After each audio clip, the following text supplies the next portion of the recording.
name is Ziauddin Yousafzai. I am the principal of Khushal School in College and father of Malala Yousafzai.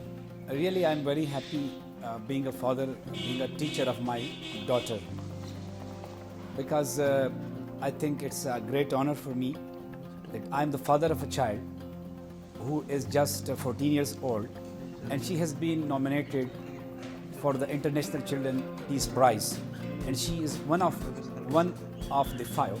She is one of the five in the world. So really, it's a matter of great happiness, not only for me, but for Sawat Valley, for Khyber Pakhtunkhwa, for the whole country. So I am happy because my people in my country is happy for the achievement of my daughter. My school, although we received threats from the militants, Taliban, they used to write us and they used to leave their messages in the gates to stop female education. They used to abuse us in they used to call bad names to the girls, and they warned me to stop girls coming to school, and if you don't, you will face the music. But we kept silent on those just like warnings, and we kept it ourselves. We didn't share it with the student.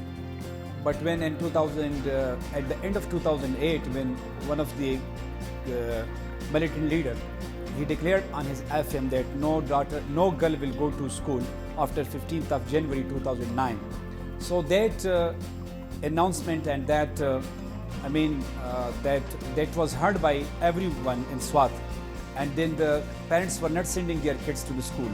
So it greatly affected the female education, and their ban was very much effective. Still, we opened our school till the deadline, till 14th of January, and then we had winter vacations after that. Yes, of course, I am a common man, and I also feel fear when there is when the law and order situation is bad, and those were the worst days of our life. I did afraid because of so many things, because of the atrocities they inflicted on our people. And I think I was on the radar of Taliban. My daughter was small, and she used to talk to the media. But I thought that, as it is said in the Holy Quran, وَجَعَلْ الْحَقَّ وَزَهَقَ الْبَاطِلِ إِنَّ الْبَاطِلَ كَانَ زَهُوقًا. We were of the view, and it was our belief, that all this, what is happening in our environment, it is falsehood. One day it has to go. It is not something sustainable. It will go one day, and we had to play a role because we had no option. You might know that the militant targeted our society and our country in two ways. On one hand, they targeted the police stations and they targeted the civil force to finish and to eliminate the writ of the government. And on the other hand, they suppressed the common people and the notables, opinion leaders, civil society leaders of the area to suppress any resistance from the people.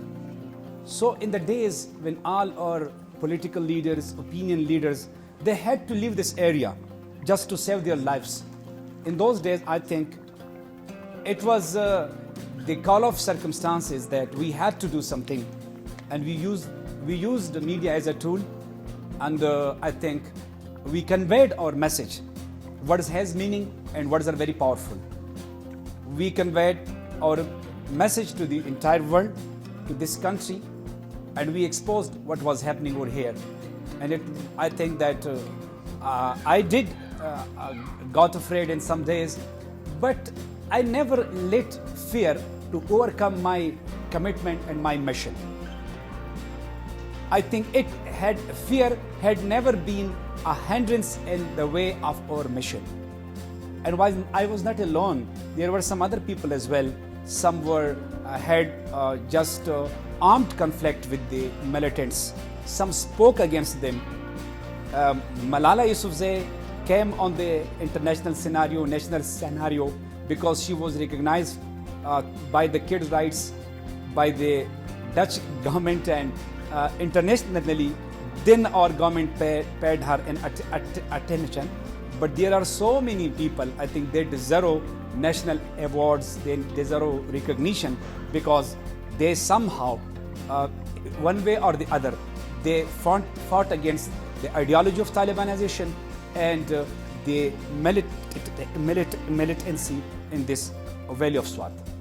Of course, she has got a lot in a very small age.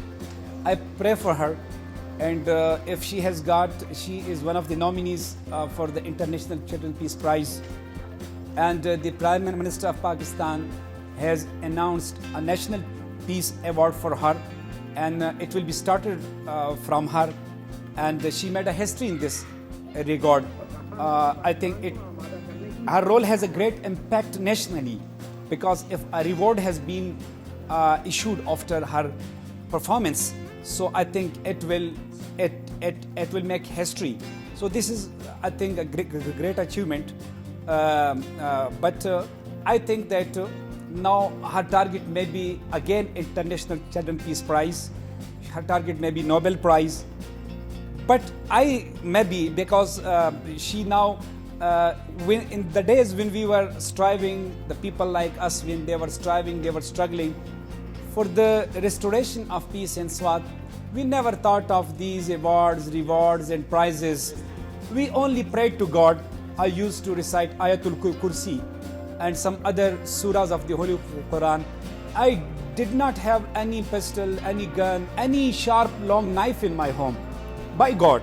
And I just recited verses of the Holy Quran, and I used to make an imaginary circle around me, then around my home and around Swat, and that was the only satisfaction for me, So exactly, so in those days we never thought of such rewards. We didn't think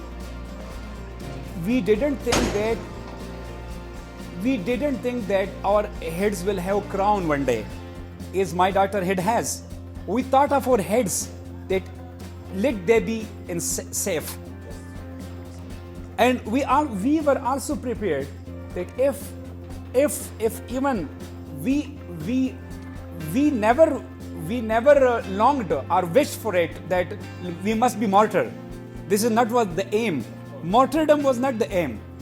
Aim was the restoration of the peace, the restoration of the prosperity of Swat, and it is still there. But I say that had my head been cut down for this land, so I think my beheaded corpse might be more honorable than a crowned head. This is the other way approach. I mean that, but I'm happy, I'm grateful to God that God gave us life, and may God give us more life, and to the people, all the people who are working for this land, that they may continue their struggle and they may continue their work for the peace and prosperity of this land. But if death comes, come what may, it is our ultimate end, but it is not the mission to just to die. The mission is to work as long as we are alive.